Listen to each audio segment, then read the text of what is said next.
그가 왕위에 오르거든 이 율법서의 등사본을 레위 사람 제사장 앞에서 책에 기록하여 평생에 자기 옆에 두고 읽어 그의 하나님 여호와 경외하기를 배우며 이 율법의 모든 말과 이 규례를 지켜 행할 것이라. 그리하면 그의 마음이 그의 형제 위에 교만하지 아니하고 이 명령에서 떠나 좌로나 우로나 치우치지 아니하리니 이스라엘 중에서 그와 그의 자손이 왕 위에 있는 날이 장구하리라. 오늘은 필사즉생이라는 제목으로 함께 말씀을 나눕니다. 여러분 혹시 라이팅북이라고 들어보셨나 모르겠습니다. 라이팅북은 말 그대로 쓰는 책입니다. 2010년대부터 라이팅북이란 이름으로 책들이 많이 지금 나와 있는데요. 일반적으로는 유명한, 우리가 제목을 들으면 알만한 그러한 클래식 소설들, 또 클래식 책들, 무슨 헤르만 헤세의 데미안이라든가 생텍쥐페리의 어린 왕자 같은 이런 그 문구들을 좀 사람들이 좋아할 만한 이런 책들의 내용이 왼쪽 편 페이지에 있고요. 오른쪽 편 페이지에는 빈칸으로 줄이 쳐져 있어서 여기에 그 내용을 그대로 옮겨 쓰는 책을 라이팅북이라고 합니다. 이것이 상당히 인기가 있어서 2016년 정도에는 한 60여 종의 라이팅북이 있었는데요. 지금은 이 코로나 시대에 집에서 혼자 앉아서 하는 또 최고의 아주 수준 있는 취미 생활로 주목받으면서 100종류 이상의 라이팅북이 지금 나와 있습니다. 그런데 그것을 쓰면서 그 책을 구입해서 쓰시는 분들의 대개 후기들이 이런 게 있습니다. 마음이 치유되는 것 같습니다. 정신을 집중해서 좋은 글귀들을 써내려 가면서 이게 무슨 손으로 하는 명상이다 이래가지고 아주 집중력 있는 시간, 또 그 몰입감을 느끼는 나름의 개인적인 행복한 시간이다, 이제 이런 후기들이 많은데요. 불교에도 이런 비슷한 게 있습니다. 이 불경을 베껴 쓰는 걸 사경이라고 해서 이건 되게 이제 붓으로 쓰지요. 그리고 그렇게 쓰는 과정을 하나의 돌을 닦는 중요한 시간으로 여기기도 합니다. 물론 우리가 성경을 베껴 쓰는 성경 필사는 내 마음을 수양하기 위해서 쓰는 것은 아닙니다. 또 무슨 집중도에서 오는 그 몰입의 기쁨을 누리기 위해서 쓰는 것도 아니죠. 우리가 성경을 필사하는 것은 성경을 잘 읽기 위함인 줄로 믿습니다. 성경을 잘 읽기 위해서 우리는 필사까지 하는 거죠. 이건 마치 쓰는 것은 손으로 읽는 독서다, 이제 이렇게도 말하는데요. 가장 속도는 느린 독서이지만 책 읽기 중에 가장 깊이 있고 진중하고 그 의미를 되새기게 하는 독서법 중에 필사가 이제 들어가게 됩니다. 그래서 이 방법은 우리가 이름만 대도 알만한 유명인들도 이런 방법을 많이 썼는데요. 예를 들면 음악의 천재라고 했던 모차르트 같은 경우에 우리가 그냥 그는 천재성을 가지고만 작곡을 한 줄 알지만 그는 실제로 유명한 작곡가들의 악보를 어릴 때부터 베껴서 쓰는 체보라고 하는데요. 이걸 통해서 수만 장의 악보를 베껴 쓰면서 그는 20대 중반에 이미 손가락 관절이 휠 정도로 열심히 베꼈다고 그러죠. 또 유명한 건축가 중에 안도 다다오라는 분이 있습니다.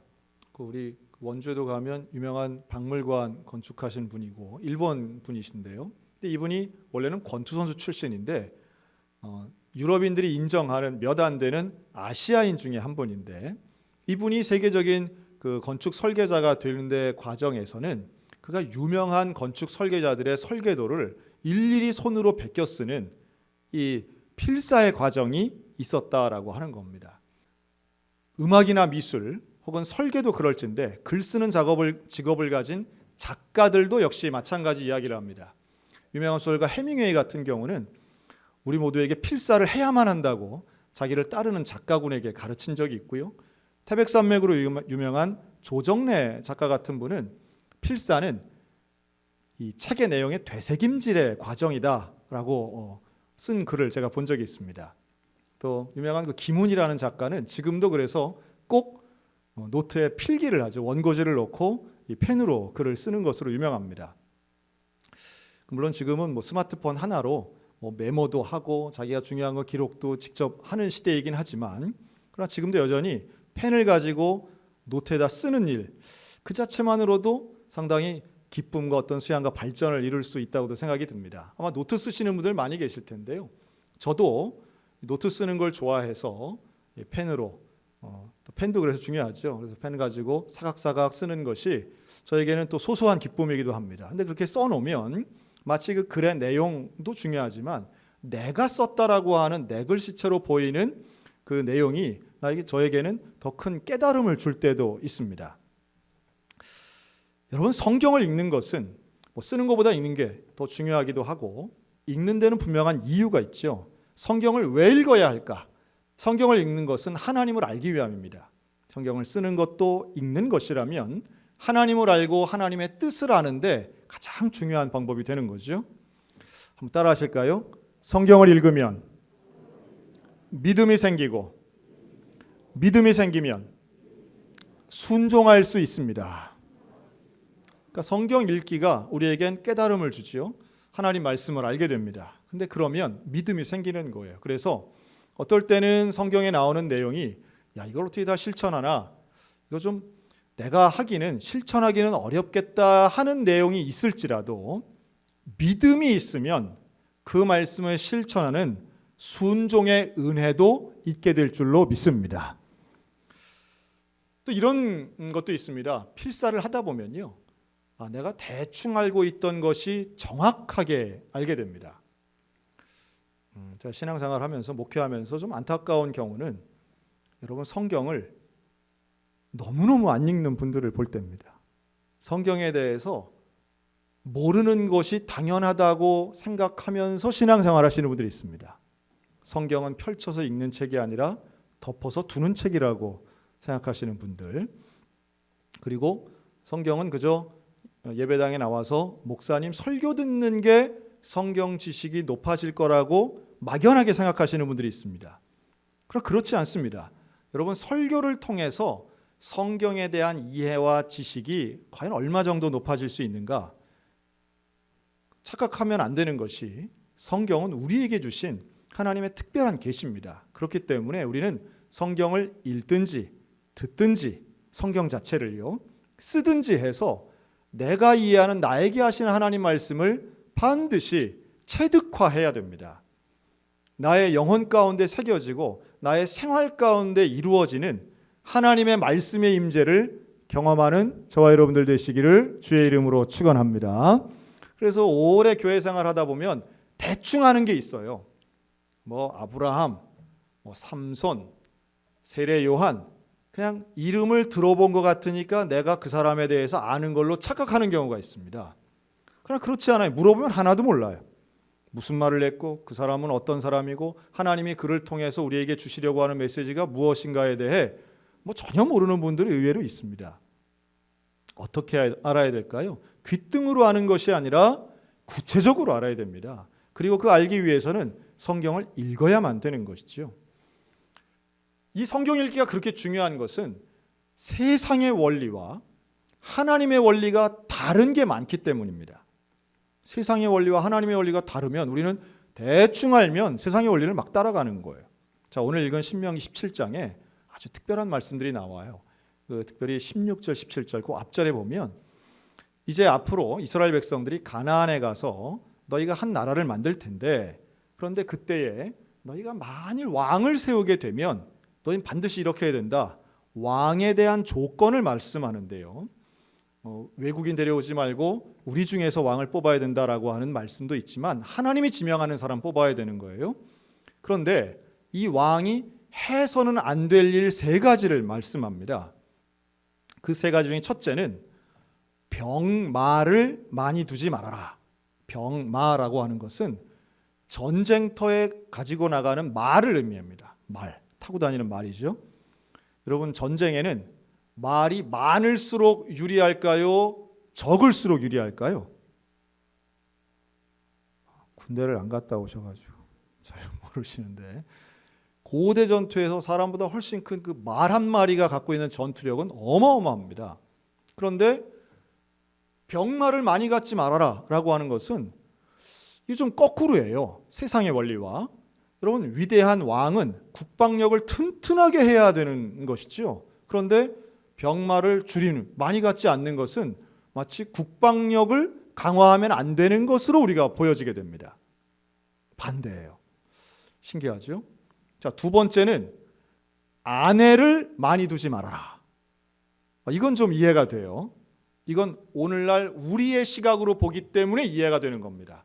당대의 시각으로 볼 땐 이거 이해 안 되는 거예요. 왜냐하면 고대에서 왕들이 부인들을 많이 거느린 것은 그 사람이 특별히 더 음란하기 때문만은 아닙니다. 물론 음란의 이유도 있지만 그것만이 다는 아니에요. 아내가 많다는 것은 왜 많아지느냐 하면 외국에 있는 공주들을 데려오기 때문에 아내가 많아지기도 합니다. 그 왜 그럴까요? 일종의 외교술이에요. 그렇게 여러 아내들을 두면서 이웃나라하고 확친을 맺는 겁니다. 또 아내가 많다는 것은 왕이 건강하다는 것을 또 의미하는 겁니다. 그러니 여러 가지의 힘과 부와 건강이 충분한 지도자라는 걸 증명하면서 옆에 있는 타국과의 좋은 관계를 유지하기 위해서 아내들을 많이 두는 정치적인 이유가 있는 거죠. 그런데 이거 하지 말라는 거예요. 즉 사람 두지 말라는 겁니다. 세상의 원리와 하나님의 원리가 충돌하는 지점입니다. 그리고 마지막 세 번째는 은금을 많이 갖지 말아라, 이렇게 말합니다. 은금은 돈이지요. 거꾸로 아니겠습니까? 좋은 지도자는, 좋은 왕은 국방을 튼튼하게 하고 경제를 부강하게 하는, 경제를 부흥시키는 것, 이게 좋은 왕이고 지도자일 것 같은데 신명기 17장에서 말씀하는 앞으로 이 나라의 왕이 되려면 병마를 많이 두지 말고 아내 많이 두지 말고 은금 갖지 말아라. 이상하죠? 힘, 사람, 돈을 많이 갖지 말아라고 가르쳐요. 그럼 나라를 뭘로 다스립니까? 여러분, 이 말에 결론이 있습니다. 왜 하나님은 그러한 재물과 힘과 권력을 많이 갖지 말라고 하실까? 그러면서 가져야 될 것은 율법서의 등사본을, 하나님 말씀을 필기한 거죠. 필사한 거죠. 등사본을 내 옆에 두고 그것을 항상 읽으며 하나님 말씀에 집중해라고 가르칩니다. 재산이 많은 게 왜 문제일까요? 여기에 관련 구절이 있는데요. 신명기 8장 13절에 이렇게 말하는 구절이 있어요.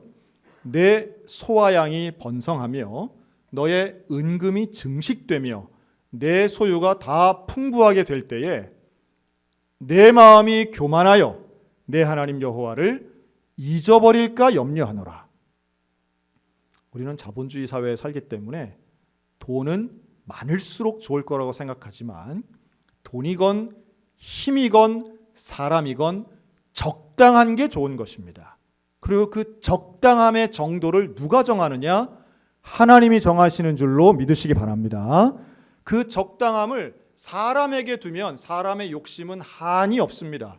한이 없기 때문에 욕심을 채우는 건 불가능해요. 더 많이. 그런데 하나님은 명확하게 말씀합니다. 갖지 말아라. 많이 갖지 말아라. 너의 욕심을 채우려고 하지 말아라. 국방력이 되었건 정치력이 되었건 경제력이 되었건 하나님이 책임져 주신다고 약속하시는 것이 바로 오늘 신명기 17장의 정신인 거예요. 왕이 지켜주는 게 아니에요. 하나님이 지켜주시는 거예요.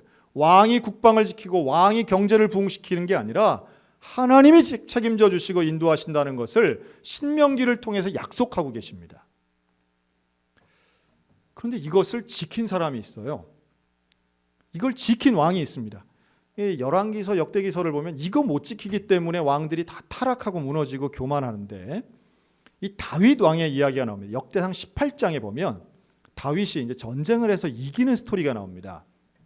소바왕 하다데셀이라는 왕과 전쟁을 하는데요. 이 하다데셀을 싸워서 이겨요. 다윗이 승리하는데 얼만큼 큰 승리를 거두냐 하면 병거 1000대, 그러니까 말이 끄는 마차입니다. 이 전쟁에 나오는 말이 끄는 마차 1000대를 빼앗아요. 또 기병 7000명, 보병 2만 명, 어마어마한 승리를 거둡니다. 그런데 이 승리 앞에 다윗이 결정한 게 아주 특별한 걸 결정하는데 병거가 1000대면요 최소한 말이 1000마리예요. 그러니까 2마리 하면 2000마리인데 1000마리라고 놓고만 봐도 다윗이 거기서 말 1000마리 중에 100마리를 제외하고 나머지 말에 힘줄을 끊어버려요. 힘줄을 끊는다는 건 말이 힘있게 달리지 못하도록, 그러니까 전쟁터에 못 나오도록 하는 거거든요. 나도 못 쓰는 거예요. 말 900마리의 힘줄을 끊어버려요. 왜 그랬느냐? 바로 신명기 17장의 말씀을 실행하기 위한 거였어요. 병마를 많이 두지 말아라. 사실 전쟁에서 승리한 왕은 적군거 다 가져와도 돼요. 그런데 다윗이 하나님의 말씀을 지키기 위해 말에 힘줄을 끊어버리는 거예요. 여러분, 이건 절대 쉬운 일이 아닙니다. 내가 가질 수 있는 것을 하나님 말씀에 순종하기 위해서 갖지 않는다라고 하는 것, 오늘날 이 시대에는 더 어렵습니다. 물질에 대한 것은 더욱 그렇고요, 돈에 대한 건 더욱 그렇습니다. 연일 뉴스에 나오는 게 뭐 그런 거 아니겠습니까? 저는 그런 게 있는 줄도 몰랐는데 세종시에 무슨 특별 공급 아파트 분양할 때에 살지도 않으면서 뭐 분양받았다, 뭐 이런 거 뉴스가 계속 나오더라고요.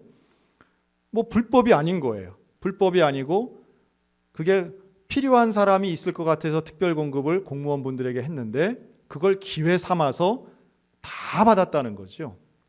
그건 뭐 일반적으로 한 거예요. 그런데 그 가운데에도 그 특별 공급을 안 받으신 분들이 있더라고요.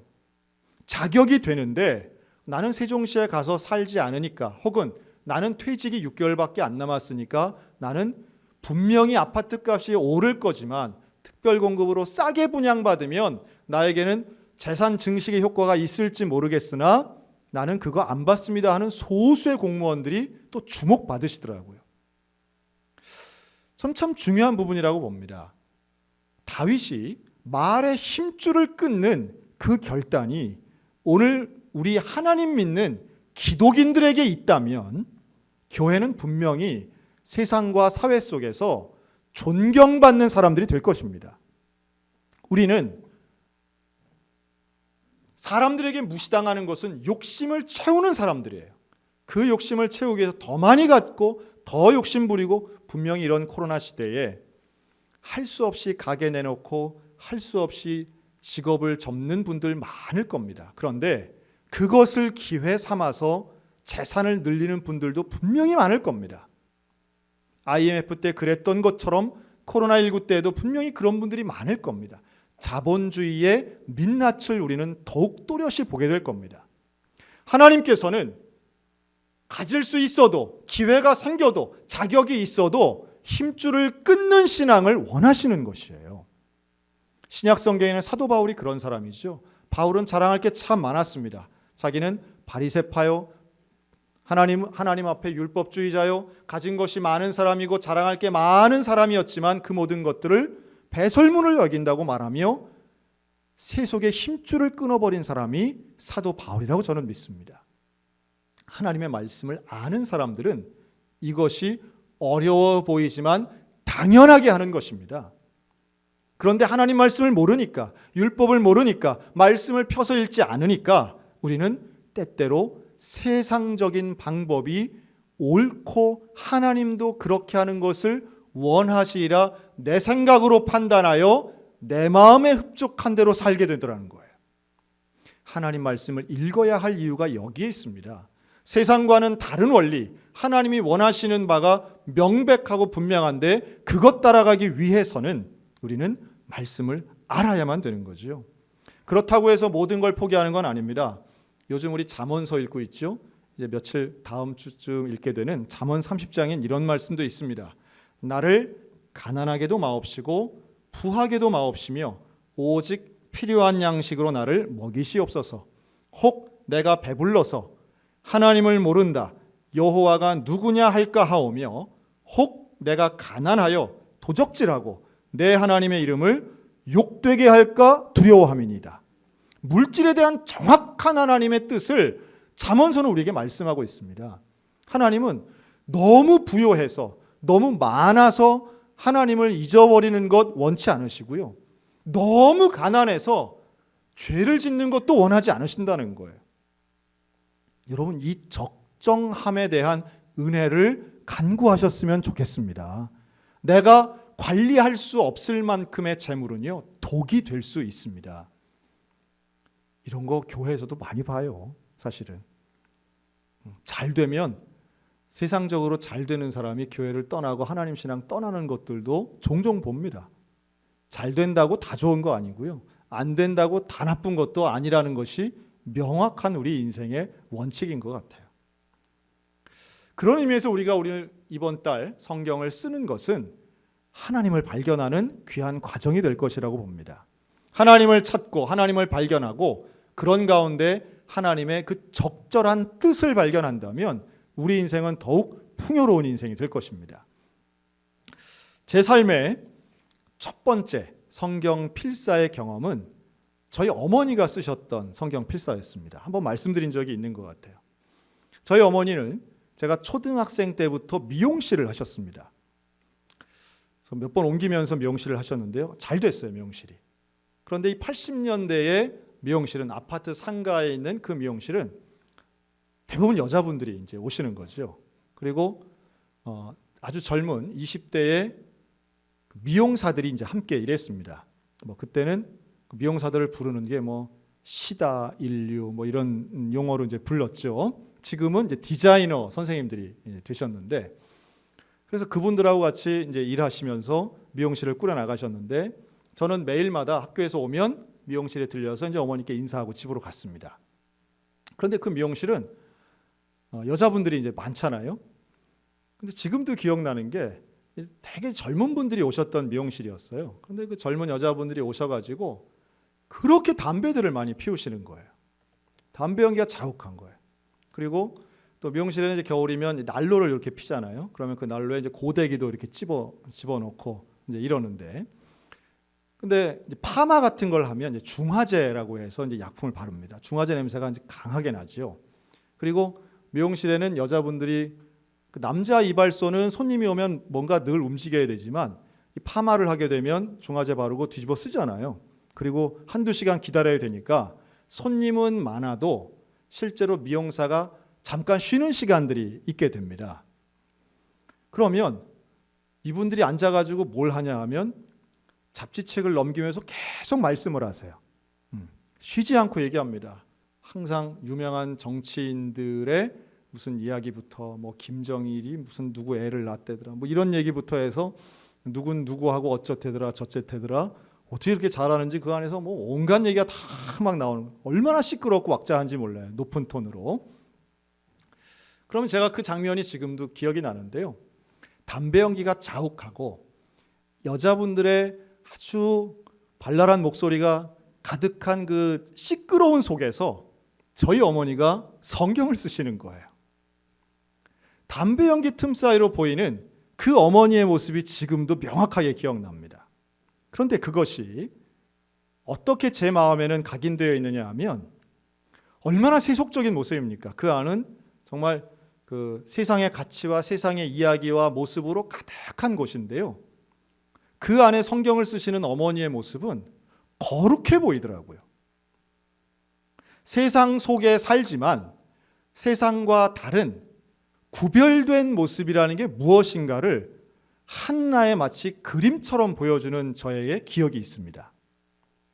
그때 나이가 40대 초반의 젊은 나이셨는데 수년간 쓰셨습니다.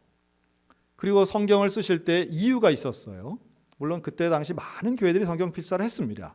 근데 쓰시면서 누가 그런 생각을 심어주었는지는 모르겠지만, 나는, 어머니의 말씀이에요, 이 성경을 처음부터 끝까지 다 써서 이 필사 성경을 우리 아들 결혼할 때 함에다 집어넣어서 내 며느리에게 선물로 주고 싶다는 목표를 가지고 쓰신 거예요. 그리고 그것을 진짜 꿈을 이루셨습니다. 그래서 저는 결혼할 때 저희 어머니가 써주신 필사 성경 한 권만 들고 저희 처갓집에 갔습니다. 그리고 그 성경이 지금도 저희 집에 방에 꽂혀 있습니다. 그걸 보면요, 그때 청소년인 저를 위해서 짧게 기도하는 기도문도 있고요, 수년간에 걸쳐 쓰셨기 때문에 종이의 색깔도 좀 다르고, 또 피곤하실 때의 필체와 시간적 여유가 있을 때의 필체가 좀 다르긴 합니다. 중간중간 날짜도 써 놓으셨어요. 그러나 분명한 건 그걸 쓰시면서 저는 그 분주하고 시끄럽고 너무도 여유 없는 그 속에서 아마도 어머니는 그 한순간만큼은 하나님과의 관계를 붙잡았던 영적인 끈이었다고 저는 믿습니다. 그리고 그 장면을 본 아들의 눈에는 우리 어머니는 너무 바쁘고 일하는 엄마로서 아들의 밥 챙겨주는 것도 도시락 싸주는 것도 참 힘든 어머니시긴 하셨지만 아들을 위해서 저렇게 한순간 한순간도 하나님께 드리고 하나님께 맡기고 또한 내가 해줄 수 없는 것을 하나님이 해달라고 기도하는 시간으로 하루를 채우기를 원하신 분이었구나 하는 것을 깨닫게 됩니다. 얼마나 많은 부모님들이 자녀를 잘 키우기 위해 자녀와 분리되는지 몰라요. 열심히 돈 벌기 위해서 가장 중요한 시간에 자녀와 함께하지 못하는 일들이 많이 있습니다. 상황이 그런 것이지요. 함께 있다고 해서 다 책임져 줄 수도 없는 것도 사실입니다. 여러분, 명확한 것은요, 오늘 하나님이 하신 약속을 우리는 잘 봐야 됩니다. 신명기 17장에 분명히 약속합니다. 내가 이 율법책 등사본 필사한 이 성경을 내 곁에 두고 네가 읽으면서 그 말씀 따라 살면서 좌로나 우로나 치우치지 않으면 너와 내 후손이 그 왕위가 왕의 자리에 있는 것이 장구하리라 라고 약속하고 있어요. 장구하리라. 내 욕심을 채우는, 가질 수 있다고 다 가지면 그 순간은 기쁠지 모르겠지만 욕심 채우는 사람은 결국 그 욕심 때문에 무너질 수밖에 없습니다. 그러나 하나님의 원리를 따라 때로는 힘줄을 끊고 때로는 하나님께 맡기는 그 사람은 내가 할 수 없는 영역, 즉 자녀에 대한 것이나 이웃에 대한 것이나 다음 세대를 향한 내 힘이 미치지 않는 바로 그 순간에 약속하신 하나님께서 그 왕위를, 그 자리를 장구하게 인도하실 줄로 믿으시기 바랍니다. 그래서 다윗은, 힘줄을 끊었던 그 다윗은 왕으로서 승승장구할 수 있었던 거예요. 욕심을 채우지 않았던 그 결단이 결국은 다윗의 후손들이 한 명도 예외 없이 왕이 될 수 있었던 비결이라고 하는 겁니다. 오늘 우리들에게 하나님의 뜻을 아는 것은 거룩한 삶을 살면서 동시에 나와 내 후손이 잘 되는 정말 유일하고 온전한 방법이요 하나님의 약속인 것을 우리는 믿어야만 합니다. 내가 다 할 수 없습니다. 그러나 하나님의 말씀을 읽고 그 말씀 따라 살려고 하는 그 믿음의 순종이 있을 때 우리의 삶에는 넘치는 풍성함의 기적, 하나님이 동행하시는 그 약속의 기적 이루어질 줄로 확신합니다. 이 제목을요, 성경 필사라고 정했습니다. 필사즉생, 성경 필사를 필사즉생. 여러분, 이 말은 원래 이순신 장군이 좋아하셨던 글귀죠. 필사즉생, 죽고자 하면 살 것이요 생즉 필사, 살고자 하면 죽을 것이다, 뭐 이런 겁니다. 그리고 이 말을 육군 제3사단 백골부대가 가져와서 부대의 캐치프레이즈로 씁니다. 필사즉생 골육지정. 그래서 지금도 3사단 그 부대 앞에 가면 그걸 그냥 크게 한자로 쓰고 친절하게 한글로도 써 있습니다. 죽고자 하면 살 것이다. 그것은 골육지정은 우리의 골육, 그러니까 우리의 친형제 자매의 마음을 가지고 그 뜻을 가지고 국민을 위해서, 나라를 위해서 싸우면 우리가 반드시 이긴다, 이런 의미를 가지고 있는 거죠. 그래서 저는 그것을 앞에 있는 한자를 좀 바꿔서 필사, 우리가 베껴서 쓰면 즉생, 하나님의 생명을 누리게 될 것이고 더 풍성한 삶을 하나님 말씀을 통해서 누리게 될 것이라고 해석했으면 좋겠어요. 여러분, 이렇게 권면하고 기회를 드릴 때 여러분 시도해 보시고 성경을 읽고 쓰고 듣는 실천이 있기를 권면합니다. 여러분, 지금처럼 성경 읽기가 얼마나 좋아요. 그냥 드라마는 그렇게 정주행하면서 그냥 뭐 홈쇼핑은 그냥 재방송도 보면서 그 많은 무협지는 그냥 밤을 새워 읽으면서도 왜 우린 성경을 그렇게 못 볼까요? 여러분 스마트폰을 피면 뭐 눈이 침침해서 안 보이고 손가락이 아파서 못 쓰고 이런 핑계가 없듯이 여러분 스마트폰에서는 오디오 성경 무료로 들을 수 있습니다.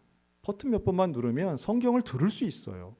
그러면 지금은 드라마 성경이라고 해서 아주 우리나라 유명한 연예인 성우들이 함께 만든 그런 드라마 성경도 무료로 얼마든지 들을 수 있습니다. 여러분 이런 시대인데 우리는 왜 그런 미디어를 가지고 세속적인 것에만 관심을 갖고 시간을 투자하고 있습니까? 하나님 말씀을 읽는 것에, 하나님 말씀을 믿고 순종하고 실천하는 것에 우리가 진념할 때에 하나님 우리에게 주신 이 위대한 약속들이 분명히 이루어질 줄로 믿습니다. 저는 한번 그런 걸 상상해 봅니다. 우리가 성경을 필사하는 과정 가운데 하나님의 회복의 영, 치유의 영이 임하셔서 마음이 치료받고 육체가 치료받고 관계가 치료되는 하나님의 역사를 경험할 수 있으리라고 저는 확신합니다. 또한 지혜의 근본 되시는 그 여호와의 말씀이 내가 성경을 읽는 가운데 고민했던 문제들이 풀리는 기적도 경험할 수 있다라고 하는 말씀이에요. 이번 기회에 우리 교회가 하는 성경 필사는 뭐 전체 성경을 지금 다 나눠서 하니까 정말 많은 분들이 신청해서요. 지금 1차, 2차 다 나갔어요. 오늘 3차까지 준비했는데 1부, 2부 때 다 나갔습니다. 또 다 나갔습니다. 참 어떻게 해야 될지 모르겠어요. 결국은 우리 근데 이것은 연습처럼 여러분 생각하시고 성경 전체를 한번 통독하는 경험들이 있으셨으면 좋겠습니다. 신앙생활 오래 하고 교회 수십 년 다녀도 창세기부터 계시록까지 전체를 읽은 경험이 한 번도 없다 그러면 여러분 이건 좀 안타까운 일입니다. 하나님 앞에 성경을 읽고 그 성경을 통해서 분명히 내게만 주시는 하나님의 메시지가 분명히 있습니다.